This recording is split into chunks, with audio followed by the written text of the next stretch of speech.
La Bible en un an, la 36e journée, le livre de l'Exode, chapitre 21, verset 18, au chapitre 23, verset 13. Le livre des psaumes, chapitre 29, versets 1 à 11. Le livre des Proverbes, chapitre 5, versets 1 et 2. L'évangile de Matthieu, chapitre 1, versets 1 à 25. Le livre de l'Exode, chapitre 21. Si des hommes se battent et que l'un d'eux frappe l'autre avec une pierre ou avec le poing, sans causer sa mort, mais en l'obligeant à garder le lit, celui qui a frappé ne sera pas puni dans le cas où l'autre viendra se lever et à se promener dehors avec son bâton. Seulement, il le dédommagera de son interruption de travail et le fera soigner jusqu'à sa guérison. Si un maître frappe son esclave, homme ou femme, avec un bâton, et que l'esclave meurt sous ses coups, il sera puni. Mais si l'esclave survit un jour ou deux, le maître ne sera pas puni, car c'est son argent.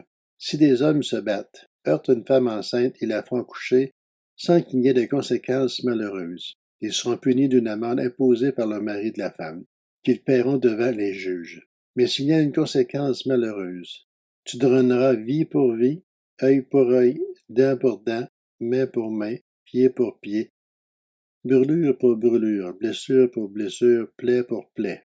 Si un homme frappe l'œil de son esclave, homme ou femme, et qu'il lui fasse perdre l'œil, il le laissera partir libre pour prix de son œil. Et s'il fait tomber une dent à son esclave, homme ou femme, il le laissera partir libre pour prix de sa dent.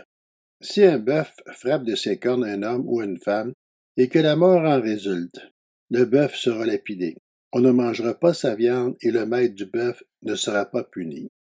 Mais si le bœuf avait déjà tendance à frapper, et si on en avait averti son maître, qui ne l'a pas surveillé, dans le cas où il tuerait un homme ou une femme, le bœuf sera lapidé et son maître sera puni de mort. Si on impose au maître un prix pour le rachat de sa vie, il paiera tout ce qui lui sera imposé. Si c'est un fils ou une fille que le bœuf frappe, on lui appliquera cette règle. Mais si c'est un esclave, homme ou femme, on donnera 30 pièces d'argent au maître de l'esclave et le bœuf sera lapidé. Si un homme retire le couvercle d'une citerne, ou bien si un homme en creuse une sans la couvrir, et qu'il y tombe un bœuf ou un âne, le possesseur de la citerne paiera au maître la valeur de l'animal en argent et gardera l'animal mort. Si le bœuf d'un homme frappe de ses cornes le bœuf d'un autre homme, et que la mort en résulte, ils vendront le bœuf vivant et en partageront le prix, et partageront aussi le bœuf mort. Mais s'il est connu que le bœuf avait déjà tendance à frapper et que si son maître ne l'a pas surveillé, ce maître rendra bœuf pour bœuf et gardera le bœuf mort.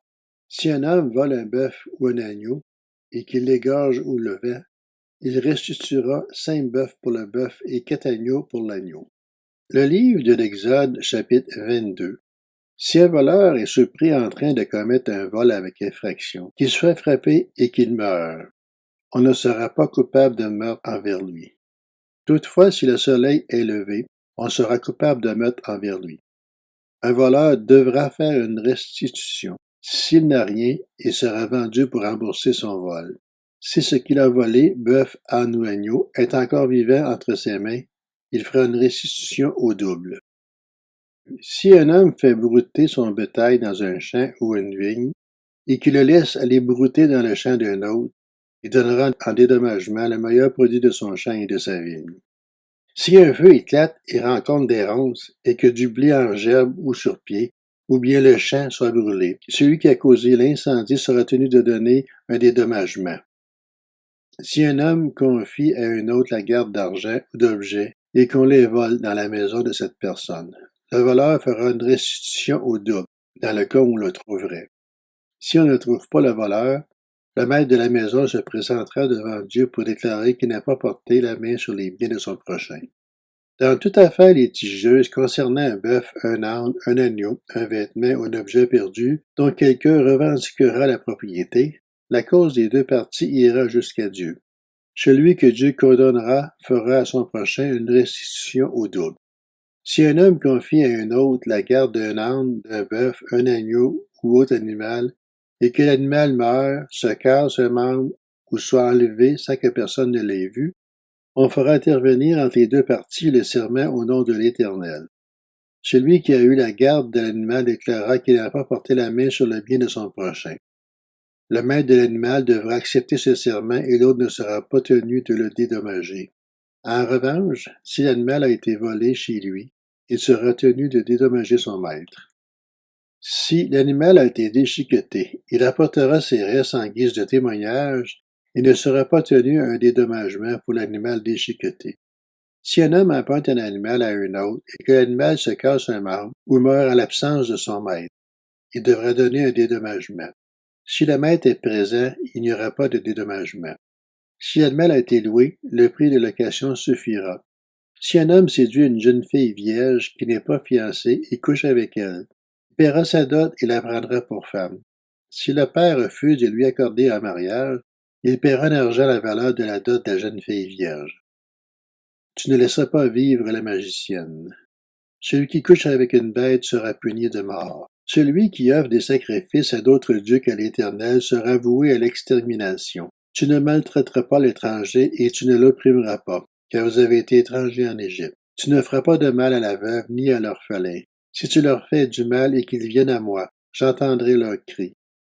Ma colère s'enflammera et je vous détruirai par l'épée. Ce sont vos femmes qui deviendront veuves et vos enfants orphelins.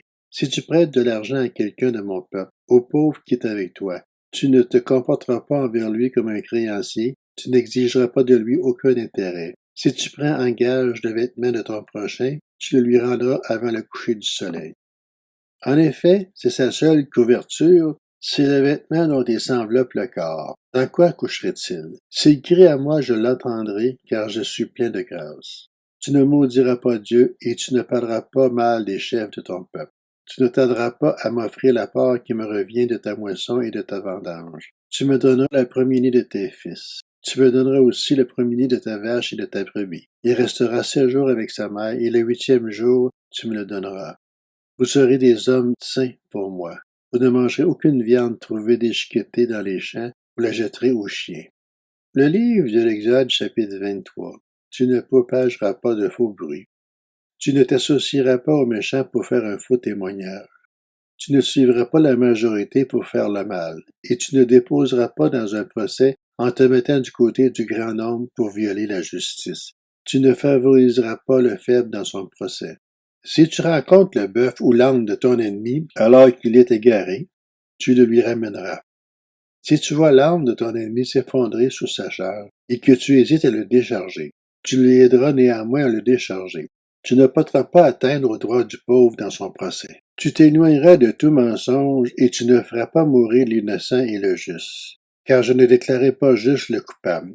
Tu n'accepteras aucun cadeau, car les cadeaux aveuglent ceux qui ont les yeux ouverts et pervertissent les paroles des justes.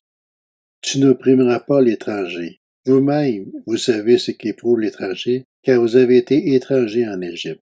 Pendant 6 ans, tu ensemenceras la terre et tu en récolteras le produit.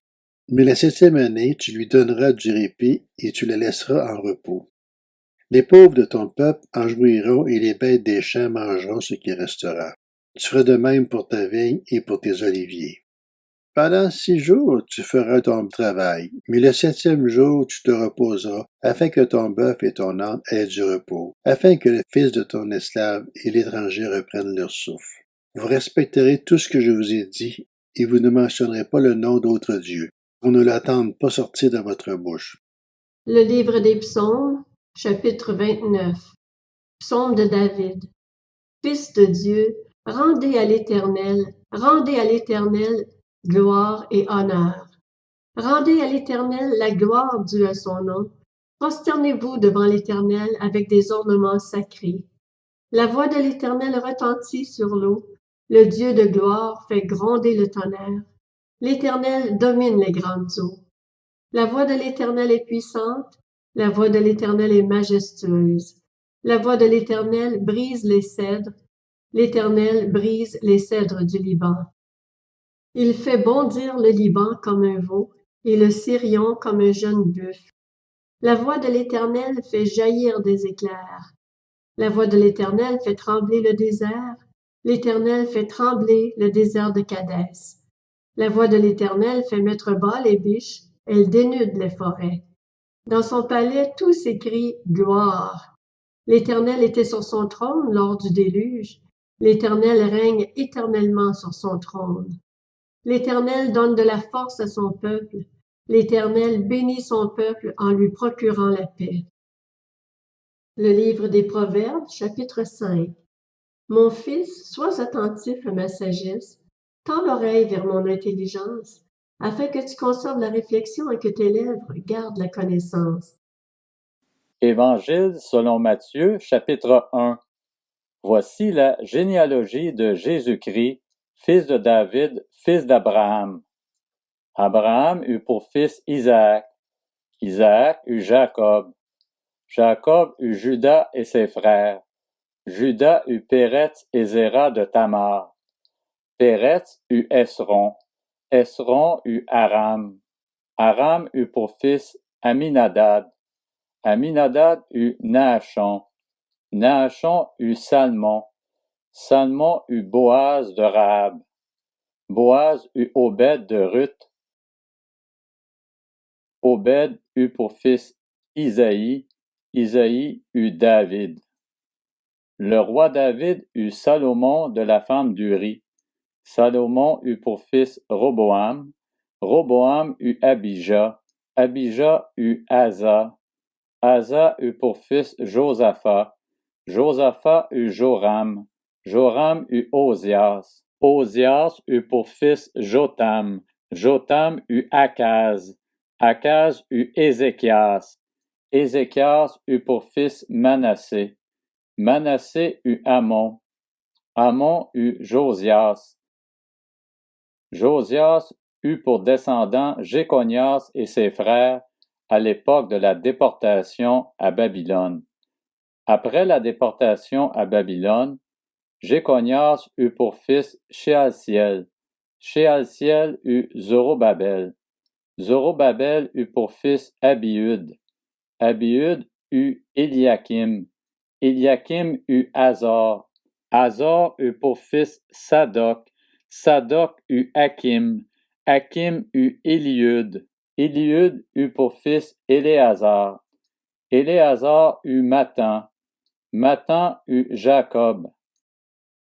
Jacob eut pour fils Joseph, l'époux de Marie, de laquelle est né Jésus, qu'on appelle le Christ. Il y a donc en tout 14 générations depuis Abraham jusqu'à David, 14 générations depuis David jusqu'à la déportation à Babylone, et 14 générations depuis la déportation à Babylone jusqu'au Christ. Voici de quelle manière arriva la naissance de Jésus-Christ. Marie, sa mère, était fiancée à Joseph.